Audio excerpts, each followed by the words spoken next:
Hello, movie lovers, and welcome to my video discussion that I'm going to be doing tonight. It's going to be called The Best and Worst of Michael Bay. This is where I actually talk about Michael Bay's best movies that he's directed and the worst movies he's directed. I'm not going to go into the producing part or anything like that. This is just movies strictly that he's actually directed. So, first off and everything, I want to start talking about Armageddon. Armageddon, to me, in my honest opinion, was actually pretty good for a little action flick that came out during the summertime, and I actually went out and saw this movie back when I was a preteen, and I actually enjoyed it for what it was. Yes, it was cheesy. Yes, it didn't really make any sense. Where you had these oil drillers trying to go on ahead and take care of this asteroid that's about to collide with Earth. To me, Steve Buscemi was in it. Did a fantastic job in that movie. Owen Wilson was in it. You have all these, and Bruce Willis and Ben Affleck was in it as well. But you had this perfectly well executed cast. The action was great. You can actually feel like that you're even on the asteroid. You actually feel some emotional attachment to these characters when they're killed off. You actually have the tears coming down your eyes because of them being killed off.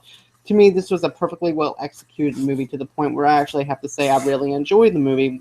And I've actually even watched it recently whenever it came on DirecTV, and it still holds up today in my honest opinion. But Michael Bay has actually done a lot of good movies, despite how I feel about how he did with the Transformers movies, and we're going to get into that in a few minutes. But, on my honest opinion, he's a good director. He does great original work when it comes to original content whenever he does his movies like Armageddon. And matter of fact, I wouldn't even call this my guilty pleasure movie, but the guy is actually pretty good whenever it comes to his original material, and I'll watch this movie anytime that it's on TV, and I've actually felt a great impact when I watch it. And it has, not to mention, it's also a great soundtrack. So if you haven't checked out the Armageddon soundtrack, I strongly recommend that. And if you actually thought that this was going to be about me ranting, I hate to tell you, I'm not going to be ranting much in this video. But, Armageddon was a great movie. It was great for its time. It came out in 1970 or 98. And you couldn't ask for a better well cast. You couldn't ask for a better soundtrack. You couldn't ask for a better direction for this movie. But anyways, I'm going to go on ahead and talk about the next movie. The next movie I'm going to end up talking about is Bad Boys. And I've actually loved the chemistry between Martin Lawrence and Will Smith in this movie. The comedy is there. The action is there. The explosions are there. Everything that you love in a Michael Bay movie is all wrapped up and gift wrapped for you underneath a Christmas tree. And it delivers on a high note. It has comedy, like I mentioned. It has action. You can actually believe that these two characters are best friends, and you actually have that attachment to these characters if anything was to happen to these characters in the future. That's what I have to say about this movie. It's about friendship. It's about loyalty. It's about being brothers, not of blood, but just as friends, and having that closeness with that one person to where they actually have each other's backs. You can actually believe the chemistry. You can actually look at the camera angles. You can look at everything in this movie, and it actually delivers. And like I said, this movie is actually fantastic. As a matter of fact, I don't think anybody complains about the Bad Boys movies at all, because of the fact that there's going to be another Bad Boys movie coming out. It's going to be Bad Boys 3. So I'm just hoping that it's going to be not going to be Bad Boys for life. To me, that sounds kind of high school, elementary. But still, the chemistry's there. I enjoy seeing Martin Lawrence and Will Smith on the screen all the time whenever I watch them. I always wind up cracking up. And, like I said, the plot was actually pretty good for what it was.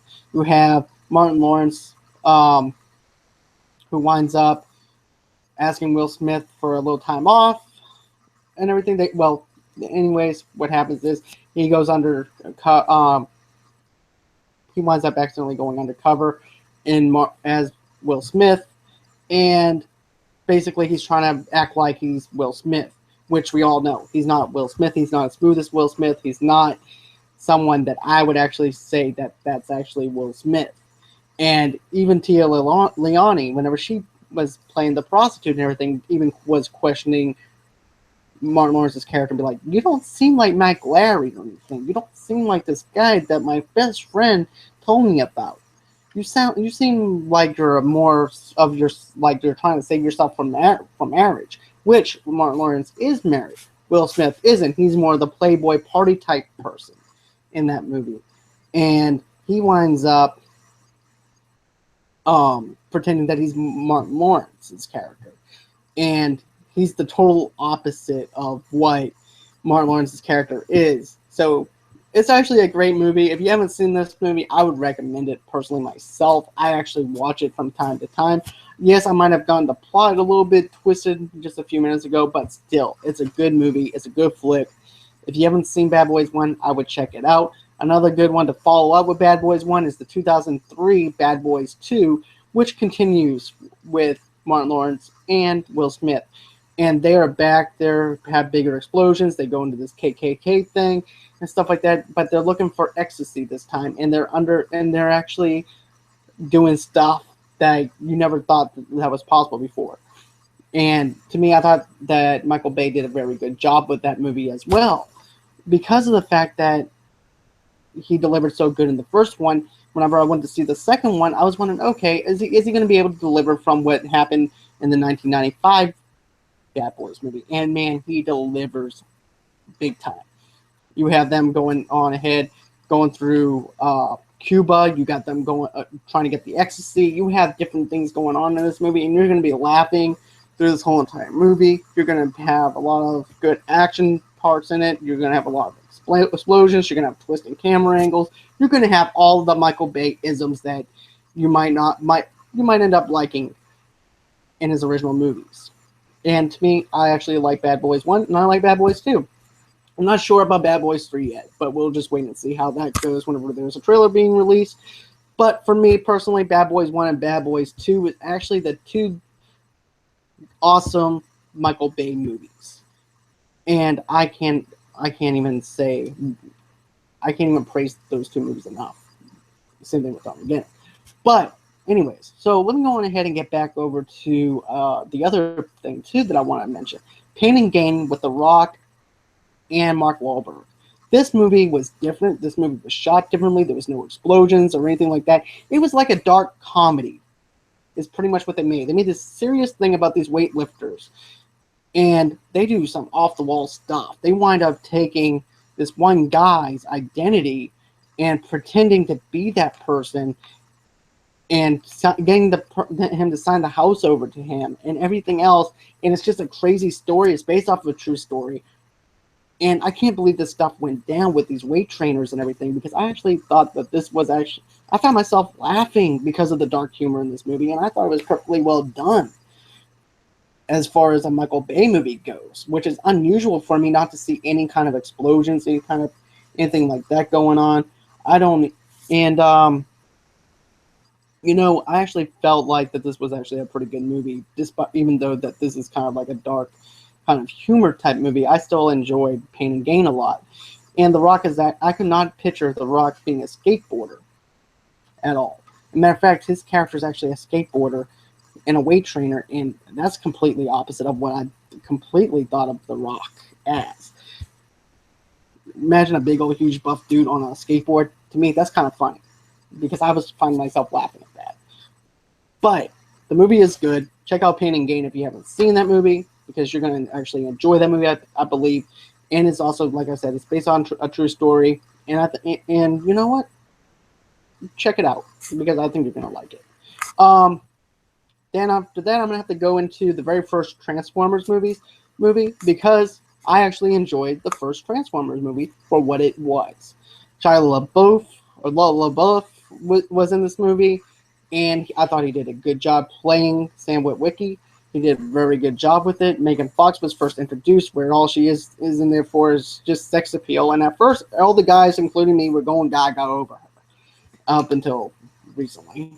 Up until Transformers 3 came out, 4, and we're going to get to that too. But having these people with these actors with the Transformers was fairly good.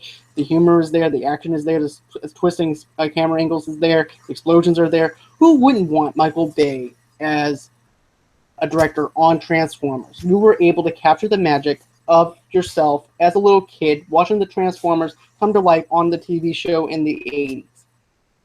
And that's what you got out of the first movie. And the first movie, like I said, is perfectly well done, perfectly well executed. The characters are believable.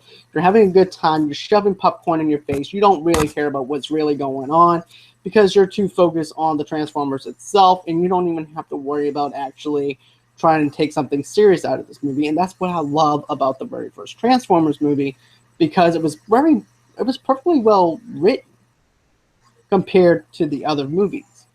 But, that's just my own personal opinion. So, if you haven't seen Transformers, which I have a feeling that most of you did in 2007, I would go in and check that out because it was actually a good movie if you haven't seen that movie. But man, you know the very first one. Then I'm also have to go into 13 Hours, which is the most recent movie that I've seen. And I gave that movie a perfect 5 out of 5. You have the character development. You have the based on true events stuff that's going on. You have everything going on in this movie, and emotional attachment to characters. You actually care about these characters. It starts off kind of slow, having a little development going on and everything. Yes, it does have some Micheal Bay-isms in there where there's a couple explosions, but not so much on the twisting camera angles to the point where you're actually being taken out of the movie. To me, the twisting camera angles actually worked for this movie. It actually increased the tension there. You can actually feel when they were afraid. You can actually feel their emotion to these characters and make you care about them whenever they die off. And Micheal Bay was able to do that with that movie. And it'll make you cry. It'll make you root for our people. It makes you feel bad that this stuff actually happened in real life. And I've actually enjoyed watching this movie. I would not go back and see it again because of how emotional it was and how much of whenever I got done watching it, I just felt like I just felt like an emotional wreck. I didn't feel like I need to go back and see it again because of the emotional impact of the characters, because of it being on a true story. I didn't feel like I need to go back and revisit it again or pick it up on Blu-ray. But if you're the type of person that love war movies or stuff like that and love stuff based on true events and you actually want to buy this movie, I recommend buying it on Blu-ray. But if those of you who want to watch it on DirecTV or Redbox it, I recommend it, hands down. One of the best Micheal Bay movies there is. So, I talked about all my positives for Micheal Bay. And I have huge respect for Micheal Bay as far as original content, as for the first Transformers movie goes. Now, this is where it's going to get kind of complicated, and I'm going to take a little ride with you on this. Okay, so I'm going to start off with Pearl Harbor. I mentioned how good he did with 13 Hours, how he was able to have emotional attachment to the characters, how he was able to have the twisting camera angles that actually worked, and how he was able to do certain things. This movie was total crap. This movie was total bad. This was awful. You had forced romance in there with Josh Hartnett and also Ben Affleck. That was forced in that movie. You didn't need to have that. All we cared about was the bombing of Pearl Harbor, the most influential thing that ever happened to us in Hawaii being bombed by Japan. That was the main plot. You don't need to have a subplot with something that's forced like this. You don't need to have that. And I didn't really care for Pearl Harbor, and I actually had to do a report on this for in my world history class, and I was so disappointed. It was 3.5 hours of my life that I couldn't get back, but I knew I had to suffer through this movie so I can get the grade that I needed. And like I said, everything feels forced. Nothing feels. Whenever someone died, I didn't care. There was no emotional attachment to no character. Everything was just forced in there. Cuba Gooding Jr. being in there and everything was forced. It was just plain awful. So now I'm actually going to get into another movie too. That I'm actually okay. So I'm going to actually go into the Transformers stuff now. Bear with me. I suffered through 2.5 hours of Transformers. Okay. So, I'm going to talk about Revenge of the Fallen, which was actually for people that are wondering what year this came out, it came out in 2011. So therefore, you had 3 years to actually get stuff going, to actually have a good script going, and it was awful. For people to say, "Oh, Michael Bay is not rushing," it was rushing it. He was not rushing it. For crying out loud, it was 3 years later into making this movie, and it was awful. This whole entire thing, I did not care about what happened to Megan Fox. I didn't care about the spinning camera angles. There was no sense of danger in this whole entire thing. Everything was a transformer, just like in the first one. It was the repetitiveness of the first one. Everything happened just the way the first one was. You're a transformer. You're a transformer. Everything's a transformer in this whole entire thing. And it just, oh my God, it just was awful. I didn't like that movie at all. Everything just was awful in that. I don't understand how you put out a movie 3 years later and come up with total crap. Okay, maybe I lied a little bit. Maybe I was going to rant a little bit. But that movie was total crap, in my honest opinion. Because you have Megan Fox, you have Shia LaBeouf again, and Sam Wiki, he was doing his thing. I felt like it was driving a nail through my head. That's how bad this movie was, in my honest opinion. And, you know, I'm not afraid to actually admit whenever I don't like something. So if you guys disagree with me, I don't care. For me personally, I didn't like it. But hey, if you like it, good for you. But for me, that movie didn't work. I'm also have to go with Dark of the Moon, which came out 2 years later. Now, in 2 years, let's see how this was going to build up. It winded up with twisting camera angles, explosions, and then slow motion buildings falling down. And no really any type of influential things that are going on. I did not like the fact that they actually made a transformer out of the human being kind of thing to make Shia LaBeouf fall in love with her so he can go on ahead and break up with Megan Fox because he was a cheating little child. No, I did not like that. That was very forced. That was stupid. I don't know what they were thinking about with the stupid long tongue. I did not like that at all. It just didn't work. It felt flat. The humor in it wasn't all that great. And at this point, I was like, okay, I'm done with the Transformers. I'm done. Working with me, I'm done. I'm done. So, then after that, it was Transformers Age of Extinction, which was actually, get this, it was actually came out about 4 years later. And I'm like, okay, 4 years. 4 years is a long time. So, in 4 years, what do you produce? So, I watched the trailer, I drank the Kool-Aid, I actually had my bottle of my popcorn and my soda, getting ready to shove it in my face and having a great time. And I didn't have a good time with this movie. I was hoping it was going to be good, but no. It was like watching 2.5 hours of a Super Bowl commercial, and God, that was awful.